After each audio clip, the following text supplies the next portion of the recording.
Hello বন্ধুরা, আশা করি সকলে ভালো আছেন। আজকে নিয়ে এসে হাজির হয়েছি ডিমের একটা ইউনিক রেসিপি। আগে হয়তো এরম ধরনের ডিমের রেসিপি আপনারা কোনো দিনই খাননি। দেখুন আর শেষ পর্যন্ত ভিডিওটা, আশা করি আপনাদের ভীষণই ভালো লাগবে। আমি কতগুলো ডিম গরম জলে সেদ্ধ করে রেখেছিলাম, খোসা ছাড়িয়ে ডিমের গায়ে ছুরি দিয়ে একটু কাট লাগিয়ে দিচ্ছি। আর দিয়ে দিচ্ছি হাফ টেবিল চামচ মতো লবণ, আর দিয়ে দিচ্ছি হাফ টেবিল চামচ মতো হলুদের গুঁড়ো, আর 1/4 টেবিল চামচ মতো লঙ্কার গুঁড়ো দিয়ে ডিমের গায়ে মশলাগুলোকে ভালো করে মাখিয়ে নিচ্ছি। খুব ভালো করে মাখানো হয়ে গেছে, সরিয়ে রাখলাম। আমি একখানা ছোটো সাইজের আম নিয়ে নিয়েছি, কাঁচা আম। আমটাকে আগে ধুয়ে পরিষ্কার করে নিয়েছিলাম। এবার আমের খোসাগুলো আমি কেটে বাদ দিয়ে দিচ্ছি। বন্ধুরা, আপনারা আমটা যখন দেবেন না, রান্না করবেন আর কি, তখন একটু দেখে নেবেন যাতে আমের টকটা কীরকম। আপনারা যদি বেশি টক পছন্দ করেন তাহলে পুরো আমটা দেবেন, আর যদি কম টক পছন্দ করেন তাহলে অর্ধেক অংশটা দিলেই হবে।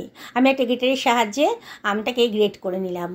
আমার আমটা খুব একটা বেশি টক ছিল না, সেই জন্যে পুরো আমটাই আমি গ্রেট করে নিয়েছি, আর আঠির অংশটা ফেলে দিয়েছি। দেখুন বন্ধুরা, এবার এটাকে সরিয়ে রাখছি। আমি দুখানা পেঁয়াজ নিয়ে নিয়েছি, পেঁয়াজের খোসাটা কেটে বাদ দিয়ে দিয়েছি। এবার পেঁয়াজটাকে আমি গ্রেট করে নিচ্ছি।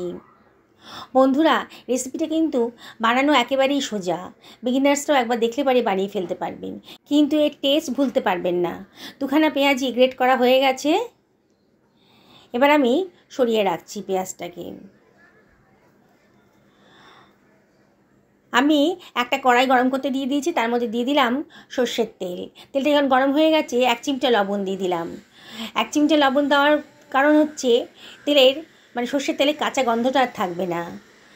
এবারে আমি ওই গরম তেলের ভেতর দিয়ে দিচ্ছি মশলা মাখানো ডিমটা দিয়ে এপাশ ওপাশ নাড়াচাড়া করে একটু ফ্রাই করে নেব।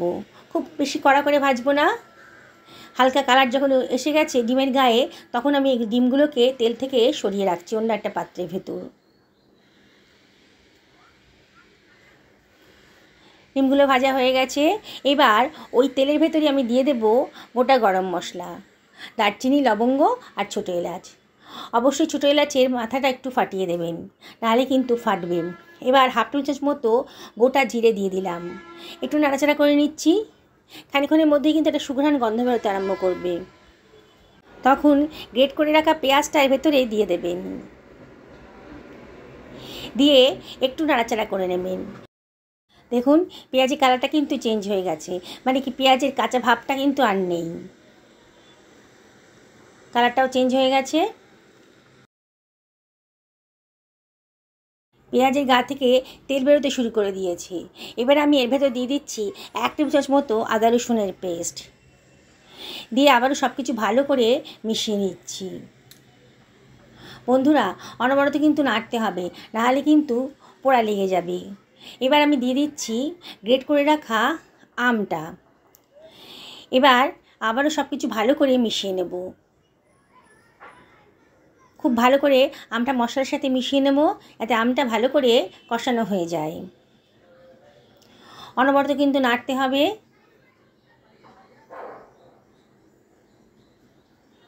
বন্ধুরা, আপনাদেরকে রিকোয়েস্ট করব এই রেসিপিটা আপনারা বাড়িতে বানান, তখন দেখবেন এর স্বাদ, বললাম না স্বাদ ভুলতে পারবেন না। আমি এর ভেতর দিয়ে দিচ্ছি হাফ টেবিল চামচ মতো হলুদের গুঁড়ো, হাফ টেবিল চামচ মতো ধনের গুঁড়ো, হাফ টেবিল চামচ মতো জিরের গুঁড়ো, আর 1 টেবিল চামচ মতো লঙ্কার গুঁড়ো, আর দিয়ে দিচ্ছি সামান্য একটু জল। সামান্য একটু জল দিয়ে মশলাটাকে ভালো করে কষিয়ে নেব। আর দিয়ে দিচ্ছি হাফ টেবিল চামচ মতো লবণ, দিয়ে আবারও সব কিছু ভালো করে মিশিয়ে নিচ্ছি। মশলাটা খুব ভালো করে কষিয়ে নিতে হবে, অনবরত কিন্তু নাড়তে হবে। আমি এখন মিডিয়াম টু হাইতে রেখেছি গ্যাসের ফ্লেমটা, আর অনবরত কিন্তু নাড়ছি।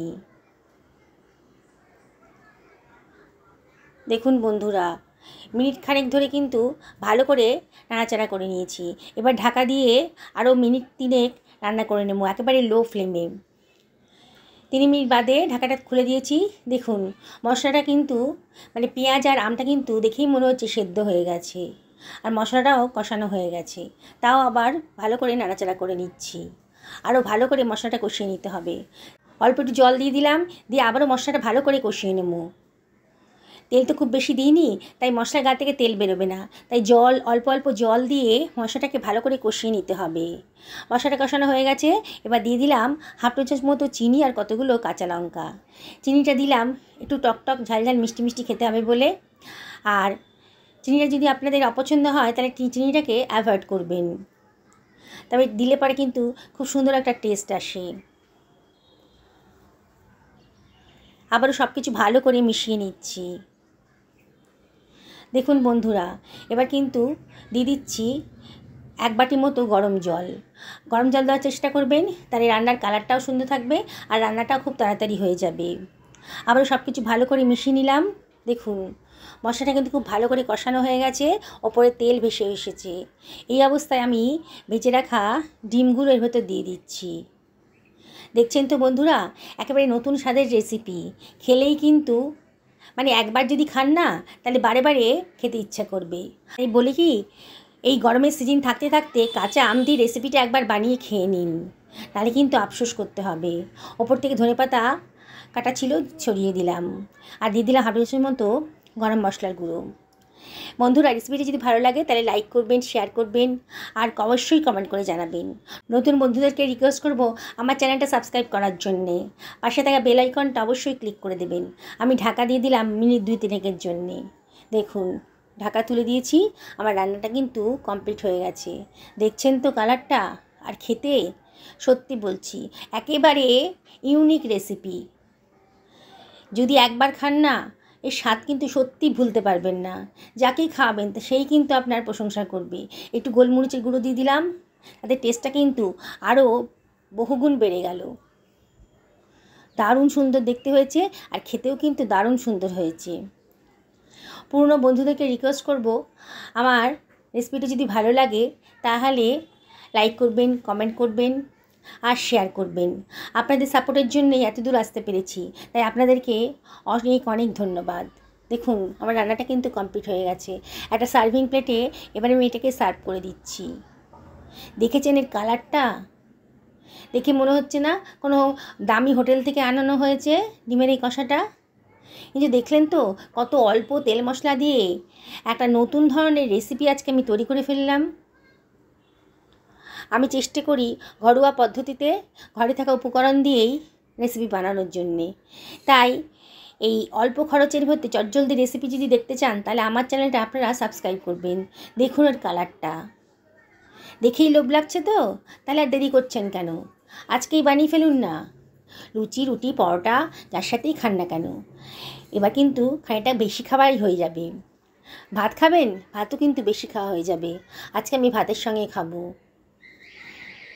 দেখুন বন্ধুরা কত সুন্দর দেখতে হয়েছে, আর খেতে কিন্তু অসাধারণ, সত্যি বলছি অসাধারণ। তাই সকলকে নমস্কার জানিয়ে আজকে ভিডিওটা এখানে শেষ করলাম।